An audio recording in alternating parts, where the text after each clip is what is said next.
शिव और पार्वती का विवाह। ज्यादातर लोग इसे बस एक पौराणिक कहानी की तरह जानते हैं, पर असल में ये उससे कहीं ज्यादा गहरा है। आज हम इसी कहानी के पीछे छिपे उस ब्रह्मांडीय सिद्धांत को समझने की कोशिश करेंगे जो पूरी सृष्टि के संतुलन को डिफाइन करता है। देखिए, ये लाइन ही इस पूरे विश्लेषण की नींव है।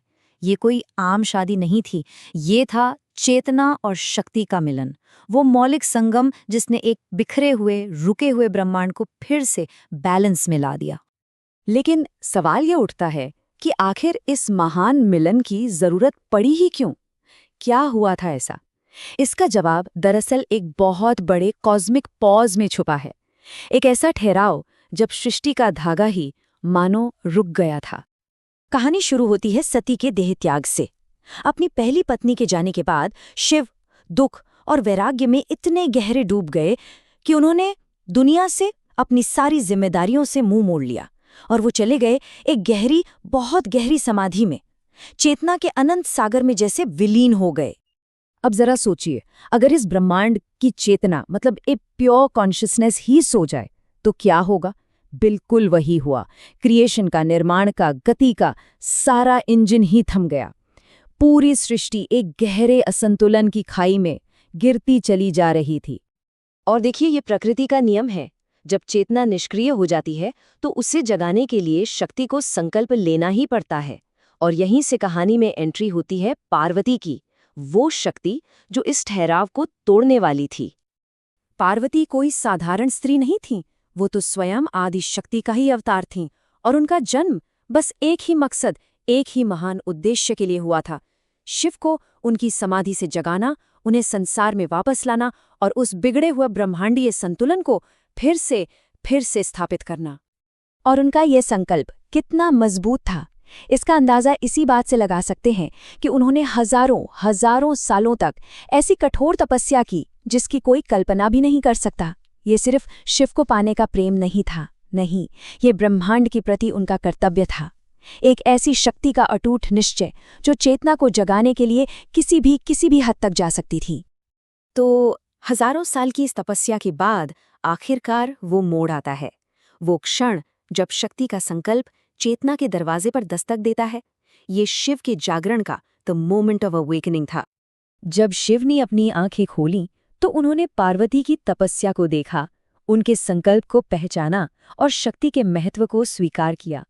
उन्होंने जो कहा उसका सार ये था: तुम मेरी शक्ति हो, मेरे बिना तुम अधूरी नहीं, पर मेरे साथ तुम पूर्ण हो।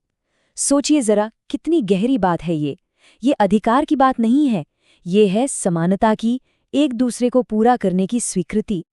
तो शिव का समाधि से बाहर आना सिर्फ पार्वती को अपनाना नहीं था, ये इस बात की स्वीकृति थी कि चेतना शक्ति के बिना अधूरी है, निष्क्रिय है। और बस इस स्वीकृति के बाद वो महान घड़ी आई, वो ब्रह्मांडीय मिलन का क्षण, जब पूरा का पूरा ब्रह्मांड अपने सबसे बड़े, सबसे पवित्र उत्सव का गवाह बनने के लिए एक साथ आया। ये कोई छोटा मोटा समारोह नहीं था। जरा कल्पना कीजिए, सारे देवता, बड़े बड़े ऋषि, गंधर्व, दिव्य प्राणी, यहाँ तक कि खुद प्रकृति का हर एक कण, सब के सब कैलाश पर मौजूद थे इस दिव्य मिलन को देखने के लिए। और इस आयोजन का महत्व कितना बड़ा था, इसका अंदाजा बस इसी बात से लगाया जा सकता है कि दुल्हन के भाई की भूमिका निभाई स्वयं सृष्टि के पालनकर्ता भगवान विष्णु ने, और मुख्य पुरोहित बने सृष्टि के रचयिता ब्रह्मा जी। ये कोई पारिवारिक कार्यक्रम नहीं था, ये एक कॉस्मिक अरेंजमेंट था। और ऐसा क्यों था? क्योंकि यही वो पल था जब सृष्टि का वो रुका हुआ पहिया फिर से घूमने वाला था। यह सिर्फ एक विवाह नहीं था, ये तो ब्रह्मांड का पुनर्जन्म था। तो चलिए अब कहानी से थोड़ा और गहरे उतरते हैं और इसके पीछे छिपे दार्शनिक सिद्धांत को समझते हैं, जिसे हम कहते हैं शिव शक्ति का संतुलन। देखिए, बहुत सरल तरीके से समझते हैं। शिव है शुद्ध चेतना, प्योर कॉन्शियसनेस, वो सिद्धांत जो बस है, स्थिर, शाश्वत। और पार्वती है दिव्य शक्ति, डिवाइन पावर, वो ऊर्जा जो उस चेतना को गति देती है, उसे प्रकट करती है। एक विचार है तो दूसरी उस विचार को क्रिया में बदलने वाली शक्ति। शिव पुराण में एक लाइन है जो इस पूरे सिद्धांत का सार बता देती है: शक्ति के बिना शिव शव हैं। मतलब शक्ति के बिना चेतना बस एक मृत शरीर की तरह है, स्थिर, निष्क्रिय। शक्ति ही है जो चेतना में जान डालती है। जब चेतना और शक्ति एक साथ आते हैं तभी सृष्टि आगे बढ़ती है, तभी कुछ निर्माण होता है। यही उनके विवाह का असली ब्रह्मांडीय अर्थ है। एक के बिना दूसरा अधूरा है और उनका मिलन इसी शाश्वत सच का सबसे बड़ा प्रतीक है। ठीक है, ये तो हुई ब्रह्मांड की बात, लेकिन इस कहानी का हमारे जीवन के लिए क्या संदेश है? ये हमारे लिए इतनी जरूरी क्यों है?